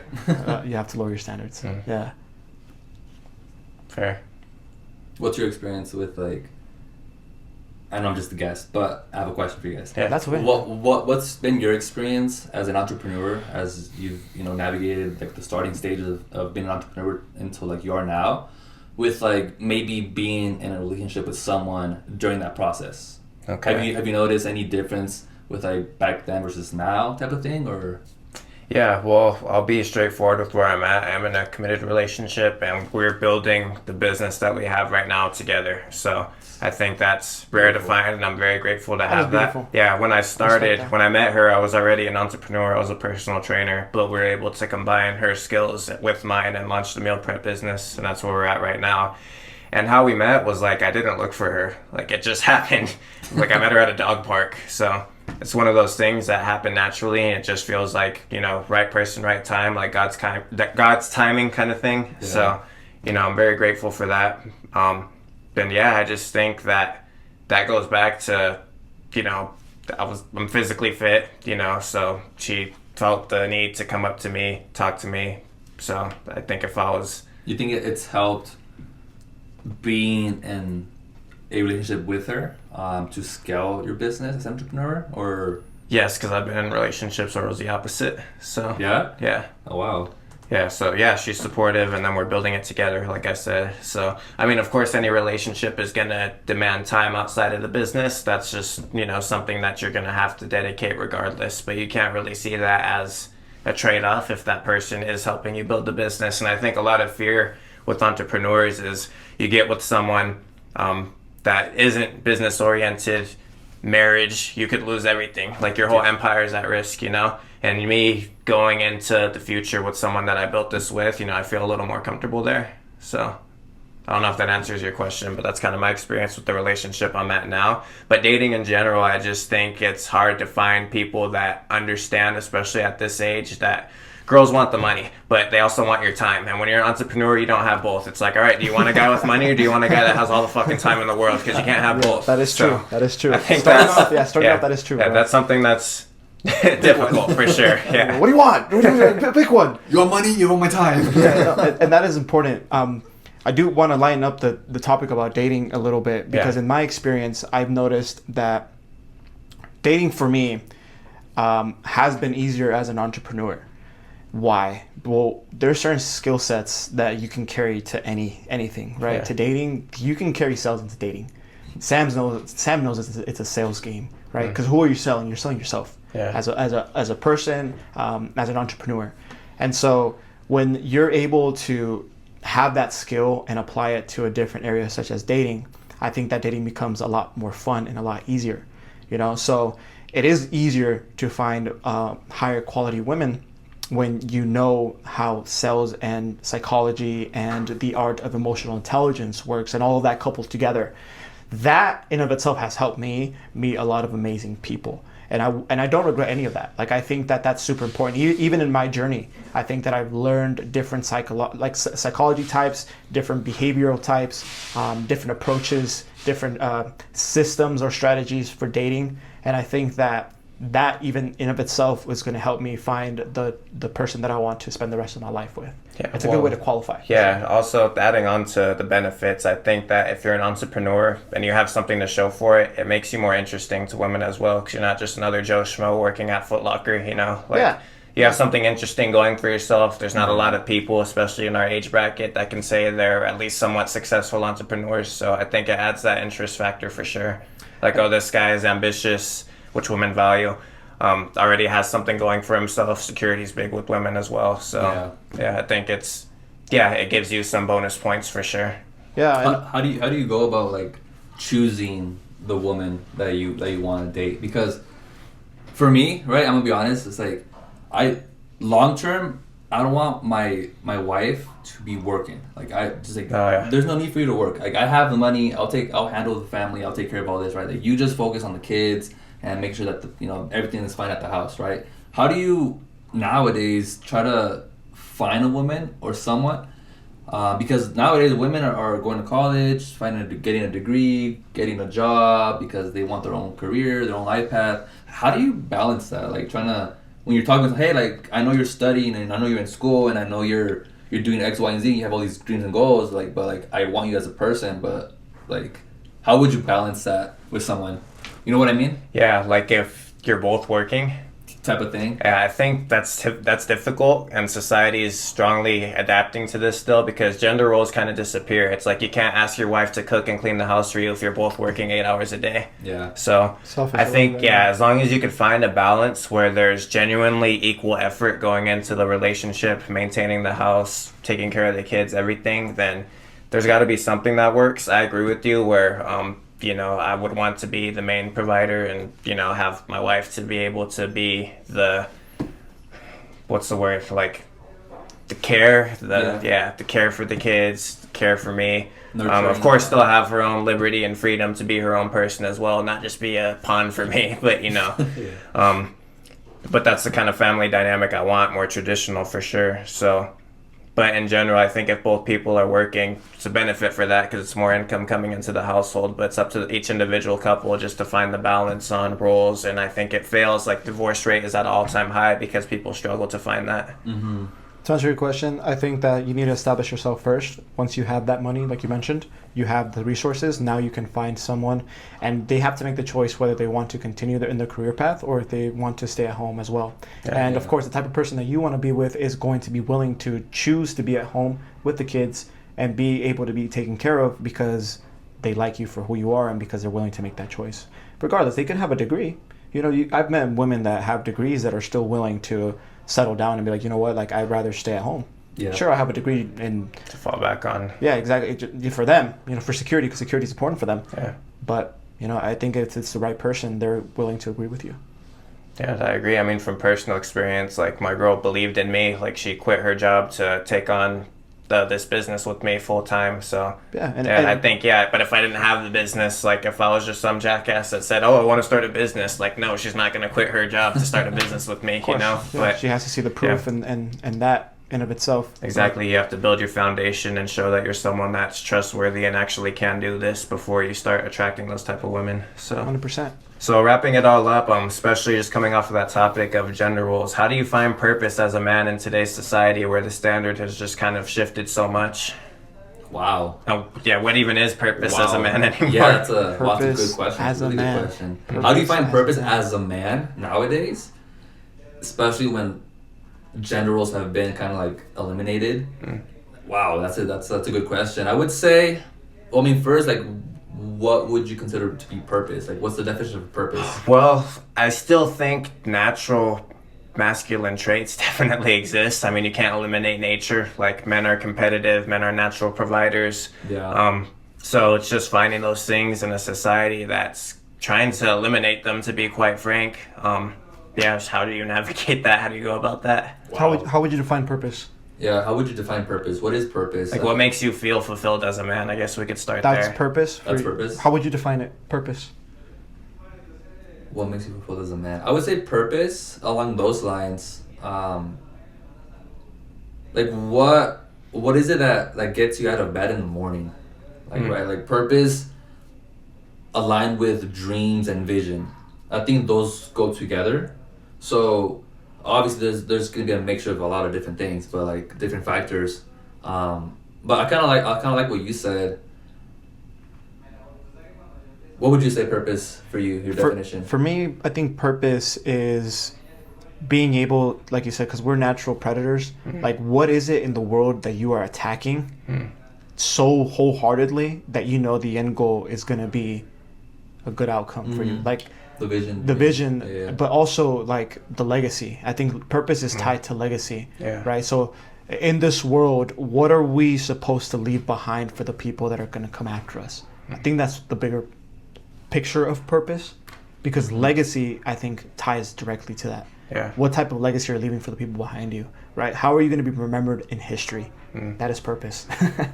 For me, Yeah. how are you going to be remembered as in history, in the history books? Why do you think so many men are lost and just seem to have no drive nowadays? Well, that's simple. That's, bro, society has steered masculinity away. Even talking about masculinity will get you in trouble. We see this all the time with people that are falsely accused of things that they haven't done, put in jail for purpose of just trying to push masculinity. Well, is there modern masculinity or is it just masculinity? Like, do you think? If there is a modern masculinity, what would it be? Yeah. Well, I mean, like I said, it's just. Soy and- lattes. So latte masculinity, because I don't think. I would Well, what's consider caused the masculinity. spectrum to shift so much? Do you think it's the economy, or because obviously women have to work with the economic state that we're in now? I can answer that quote, question. but- I think Sam can answer that question. Yeah. Okay. And I Let's even just think you can answer that question. Yeah, I know. I'm just playing devil's advocate here. Let's play but- devil's advocate. Let's do it. Yeah. Why do you think? I'll answer the question. Go ahead, answer the given question. We've given too much liberty to both genders. I will say, not just one. We've given too much liberty to both genders, and what that has caused is a difference in equilibrium. Right? I think that as ourselves, I think that people that believe in Christianity or that God is true, we know that there needs to be a head of the household, and usually in the Bible it describes that as the man. The man should be the leader. The man should be the man of the household, the provider, the one that's leading the entirety of the family, right? So we've changed that dynamic, and now we've put women in positions of authority, men in positions of authority, simultaneously. And what that's caused, it's caused a difference in imbalance, because there are certain things that women are good at and there are certain things that men are good at. And when you try to put a woman to do something that a man is really good at, what's going to end up happening, there's going to be a different and shift. It's the same reason why you don't put men and women to box in the same ring. It's the same reason why you wouldn't put two runners, a man and a woman, and expect the woman to win. Exceptions don't disprove the rule, but I'm just saying that's just not a correct form of equilibrium, and I don't think that's a good way to lead.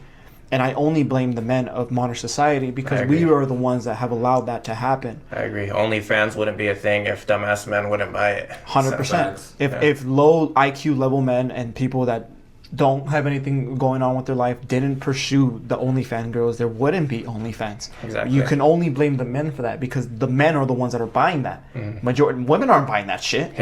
The fucking men. Exceptions don't disprove the rule. Exactly. well, if you look at the statistics, I believe the last time it was viewed, it was 89% men that buy OnlyFans. Wow. That's sad. Men, we got to do better. Which is a majority of men, right? Yeah, there's that 11% exception, but 89%, bro. That's ridiculous, right? Even if you think about it too, like, not only is it that, but also removing God or even religion out of the equation. Yeah, because why is OnlyFans not illegal? First of all, that's a morality issue as a society. I mean, sure, there's freedom of consumption to an extent, but at what point is enough enough? Like, we're letting women sell their bodies on the internet. I don't think that's ethical at all under any moral code. Ethical. Yeah, and I'm glad you touched on that, because I think that we've steered away from ethical and we've steered more to legal. Right? And even though it should be illegal, it's not illegal, right? Have you heard the term, oh, that's unethical, but it's not illegal? True. It's not illegal. Oh, that's ethical, but it's illegal. Or but who decides the law? Because I think if our Christian God were deciding the law, then obviously that wouldn't be that would be thing, immoral. So. That would be illegal. Yeah. So why? At what point did morality become up to the government? Hey, bro, it's your house, your rules.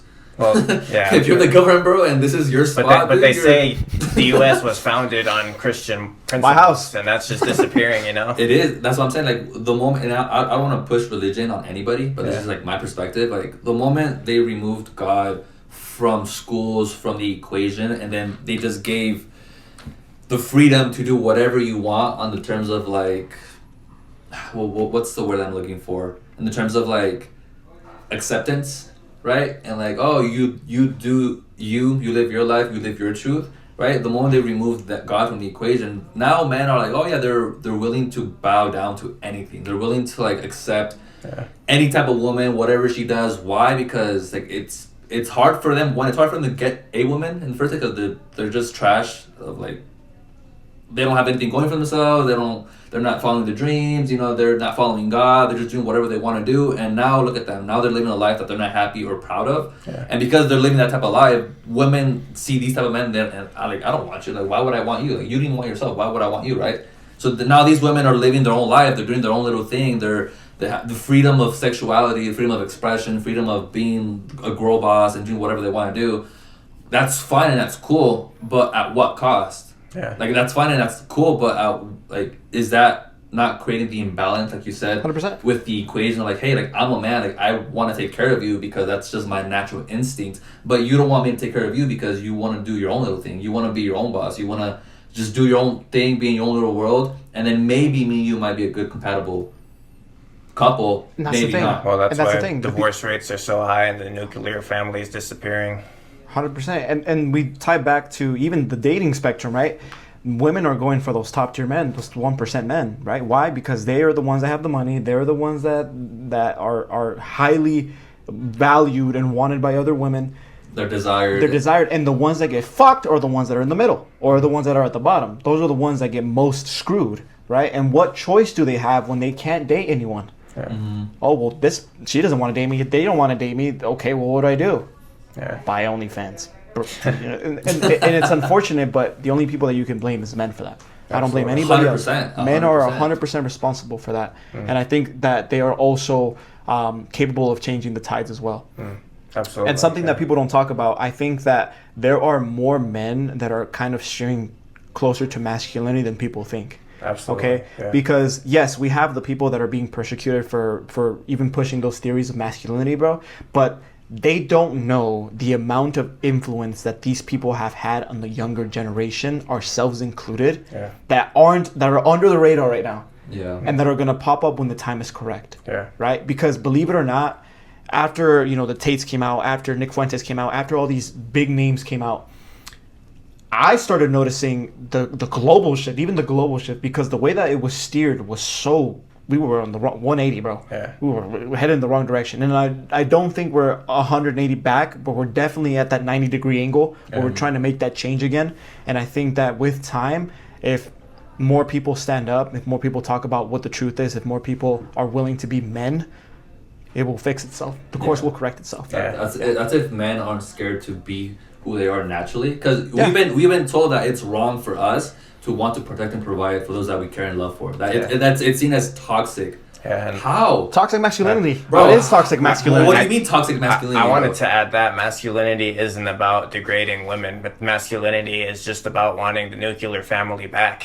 That's Exactly. like women are beautiful, women are important, men need women to have the nuclear Women- family. women are We aren't important. men without them. Yes, But they have their roles. Everybody has their roles. yeah. But imagine growing up and being told that That's wrong. That it's wrong Yeah. to want that as a man. Yeah, Like uh-huh. no, you shouldn't want that. You should want to like just say yes to whatever she says. Just Yeah. don't ever tell her no. Don't ever push back. Don't ever try to protect her. Just be And- neutral and be nice to her. And I have a problem with that because I see a lot of videos on social media. It's like, oh, my wife got mad today, and it's like, fuck you. Like, what are you talking about? Like, oh, happy life, happy wife, man. Fuck you. What are you talking about? Happy life, happy bro. That's bullshit. Yeah. The state of a household depends on someone's mood. Fuck that. Yeah. And I think that men are responsible for that. Yeah. And I think that it shouldn't be that way. It should be you should be emotionally intelligent enough to not be a fucking jackass Yeah. and be upset at the whole household. Yeah. Like and again, you as a man, you need to be responsible for that. And so going back to the whole nucleus thing, that's been attacked multiple times. They've stabbed the nucleus over and over and over Yeah. again, where it's not seen as normal, where divorce rates are unfortunately going Yeah, up too. single parent households. Single parent are household. more common than not. At least, I think I grew up with more friends without both parents than I did that had, and that's scary. And that's Crazy. even before like this big shit. Like I look at the world as like pre 2020, post 2020. 2020 was a huge shift, bro. 2020, the world ended. Yeah. Honestly, it's like a new world Yeah. order. It's crazy. But even growing up before 2020, there was not many people I knew growing up with both parents nucleus. in the household. Yeah. Yeah, and Yeah. that's a problem. And I think that before, although it was pushed differently, now it's easier to push through social media. It's easier Yeah. to influence. And so now you're influencing at mass. Yeah. Before it was probably at a rate, oh, you're kind of influenced, but now it's at an exponential rate where everything is being influenced. Yeah. The way women perceive men, divorce rates, marriage, fights, everything is exponentially perceived now. Yeah. And so when it's hyper perceived or hyper extended to the point where everything is just blown out of proportion, the only way to go back is to correct track, bro. And that's gonna only happen when there's a breaking point. Yeah. Where it gets so ridiculous to the point where it's like, what the fuck? Like, what are we doing? What are we Like, doing? what is this? What Yeah. exactly? Like, Yeah. and it's unfortunate, but it's true. Yeah, and then I guess all this ties back down to like finding purpose as a man, right? Obviously, the way that you grow up, your parents, that has an influence, right? Because now, as you grow up, you see, let's say you have your dad and your mom, and you're blessed enough to have them both in your life as you grow up. Like you see how your dad behaves, you see how he operates, you see how he treats your mom, you see how he pushes forward to always want to be better, or always trying to have more money for the household, always taking care of you, take care of your mom, right? But counter that with someone who doesn't grow up with both parents, and like they grow up with just seeing their mom always working, seeing their mom, struggling to pay rent, struggling to pay the bills, Yeah. right? Like how obviously those two different perspectives are going to influence you as a man as you grow up, because like crap, like what's my purpose? How am I supposed to navigate this life? Because I didn't grow up with a father. I didn't grow up with, let's say, no mother or no father, right? Yeah. Like that obviously is going to change and have a different influence with yourself as you grow up compared to someone who maybe had both parents and then they were both guiding, hey, you know what, you should do this, do that, don't do this, don't do that. For sure. It's crazy. And it's important to have the correct influence around you. I agree. If you want to add something to that, Vinny, before I go. Yeah, I mean, tying into that, I mean, I was lucky enough to grow up with both parents and just seeing, bro, my dad woke up at 4 a.m. every day to put food on the table for us. So just seeing that growing up, like, That's now, a great influence. I wake up at 4 a.m. every day as an entrepreneur to provide for myself and those around me. And I think if I didn't see my dad doing that every day growing up, I wouldn't have that urgency like instilled in me to go out and make something happen, So And it's very I important. think influence is super important, who you listen to, because there are people that, like you said, didn't grow up with that father or paternal figure. Yeah. And I think that who they listen to is super important as sure, as they yeah. grow up and as they find purpose as a man. Because if you have a kid that grew up seeing their parents fight, mom, dad, always freaking fighting about, you throwing pans, throwing glasses. That person has a choice. He can either grow up and find the same thing, do the same thing, or steer away from it. It's kind of like that perception Yeah. of like, my dad was an alcoholic, so I'm an alcoholic. Yeah, Or my or dad I'm was an never gonna alcoholic, touch alcohol. I'm never Yeah, touching alcohol in my absolutely, life because yeah. I knew how much it affected me. So it does come down to your own character, the type of person that you develop in the years, and of course the type of influence that you have around you. And I think that if you look up to the correct people, you can positively be influenced. Because as the bald guy said, you're being influenced by someone. Someone is always influencing you. You decide who you allow to influence you. Absolutely. And why not allow a bald guy to influence you that's going to steer you in the right direction? So my question, kind of going off of what you just said, both of you guys, is so how do you find purpose as a man in 2026? I think that I would literally go back to what I just said. You're going to be influenced regardless. You need to find influences that are positively moving the needle in the right direction as a man. So you need to find the people that are actually being masculine and not toxic masculinity, whatever you want to define that as, but masculinity as a family nucleus, because that is what Christianity says. And again, not pushing religion or anything, but religion says man, wife, kids, family nucleus. That's what it is. And so whatever you see out there as an influence that's steering you in that direction, I think that's what you should be after. If you're a young man, anywhere from 12 to 16, and you don't have a paternal figure, then you need to look up to men that actually do have that paternal figure that you never received. And it's very easy to find that nowadays. Especially with the internet. Especially with the internet. And you need to make a conscious decision of the type of choice and influence you need to allow over your life. Because you can steer both ways. You can steer family nucleus, or you can become that fucking entrepreneur jackass that's rich as fuck and has a bunch of women. Because that's just what modern society has brought us to. Yeah. So I think that it comes down to personal choice. Yeah. You need to make a conscious decision to choose to be positively impactful as a man. Yeah. Well, answering your question about how to find purpose as a man, I think I'm going to steer away from the family thing for this and just tie into what do you offer the world. I think everyone either has a natural skill or gift, or everyone has the ability to learn a skill or a gift. And I think it's just finding something to offer the world to make the world a better place. And that doesn't have to be like on a huge scale, but like if you're a plumber, you're making an impact on people's lives by fixing their pipes. Like it could be as simple as that. So just finding a skill to offer the world to make a positive impact in people's lives that in turn takes care of you and your family. I think that's purpose as a man, and some people don't even have that. So some people want to sit around, smoke weed, and watch OnlyFans all day. So Wow. yeah. I love that answer from both of you guys. That's great.